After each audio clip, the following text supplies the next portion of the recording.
I grew up in New York City, and I know that in New York, it's a place unlike anywhere else I've ever lived. When the government changes and when policy is dialed in, you feel the results on the streets almost immediately, unlike, when Congress or Parliament here passes a law. And we saw this again with these new deadly low temperatures in New York City. Data has revealed that 96% of pleas to help homeless people through a special hotline never actually led to any assistance. They were urged to call a number 311 to help put people in homeless shelters, but in virtually every case, that didn't happen. This is real crisis of government stuff from supposedly a Democrat socialist who's supposedly wants to help the poorest of the poor, i.e. the homeless. Not only, but specifically said the warmth of collectivism is what we would all feel. Well, Yeah. apparently not the dozen dead homeless people during the winter storm that just passed. It's really unfortunate. It's really sad. That was the result of him, galaxy brain, deciding to take away a policy where when the temperatures are going to reach a certain level, the police go and basically kind of forcibly take homeless people into shelters. And he decided that, I suppose, was cruel or right wing or something, and just stopped it from happening. So you had a bunch of dead homeless people. Obviously, this wasn't an exercise of law enforcement per se. It was moving people out of the way of hypothermia and death. So that was that. And you're right, though. That's the thing is like people treated especially this one, treated this New York mayoral election like a national election. It's not. It's a local election for the people who live here.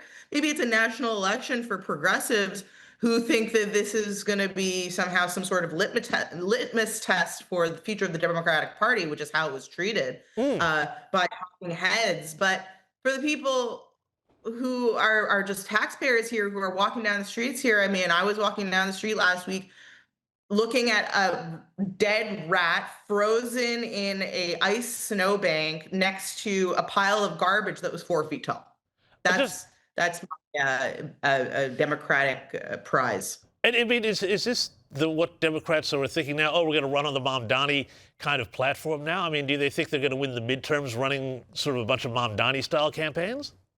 Well, the progressive part of the Democratic Party does. I don't know if your viewers are super familiar with this. It may be deep cuts, but the Democratic Party now is undergoing a civil war between progressives and the establishment. So think like Nancy Pelosi versus AOC in a very superficial way. Mm. And Hey, the progressives are really vying for leadership here, and they think that Mamdani was a bellwether, that he shows that no, this is actually the Democratic future.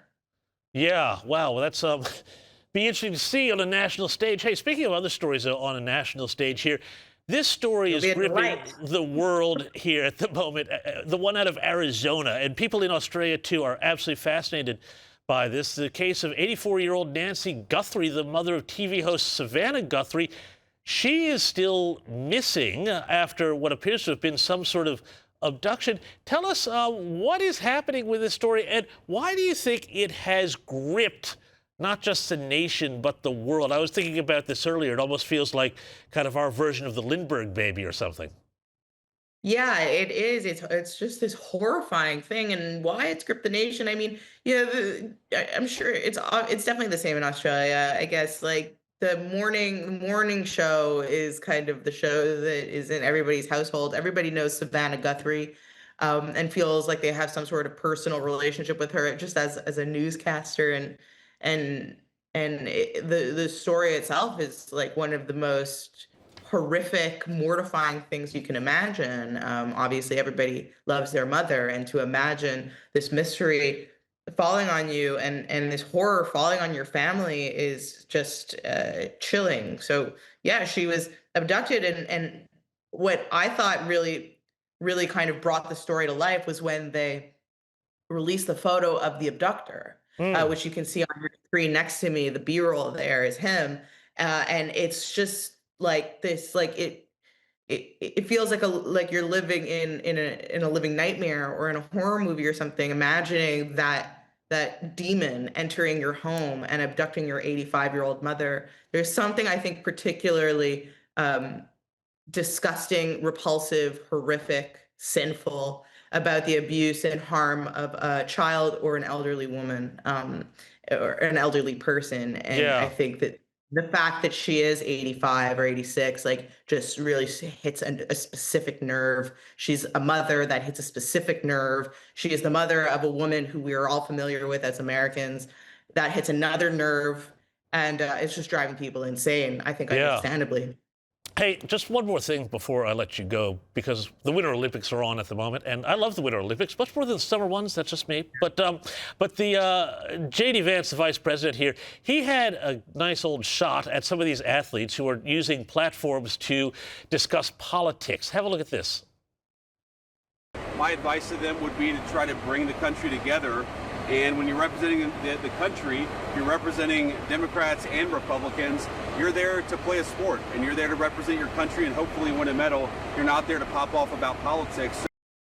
I mean, amen to that, but this was after U.S. skier Hunter Hess said he had mixed emotions about representing the country. Your reaction? Yeah, it's pretty despicable. I love the Winter Olympics too, and there was a day maybe in my teenagehood when I was bombing down hills maybe as fast as these guys. But yeah, it's pretty despicable. Sports is supposed to be a unifying thing that we can all love, and the sports heroes that we have are aspirational and wholesome. And this is supposed to be just one thing you'd hope that politics doesn't have to contaminate, but alas, apparently that's impossible because Orange Man bad, as usual. Orange man, bad, going for gold. Emma Jo Morris, always so good to get your thoughts and have a chat. Thanks so much for coming on the program.